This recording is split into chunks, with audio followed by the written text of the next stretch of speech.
Ja, jetzt kommt was zum Nachdenken. Um den Wert von einem Jahr zum Erfahren, fragen Schüler, der durch die Abschlussprüfung gefallen ist.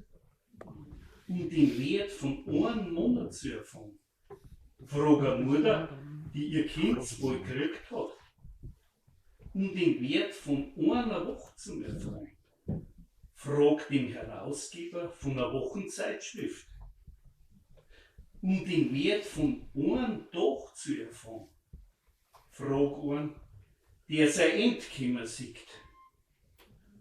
Um den Wert von einer Stunde zu erfahren, fragt zwei verliebte Leute, die darauf warten, dass sie wieder zusammenkommen. Um den Wert von einer Minute zu erfahren, frag einen, der seinen Zug verpasst hat.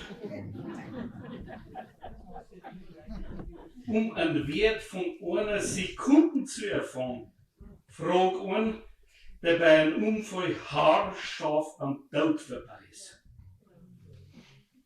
Um den Wert von einer Millisekunde zu erfahren, frag einen, der bloß die Silbermedaille gewonnen hat. Ja, liebe Leute, die Zeit wartet auf keinen.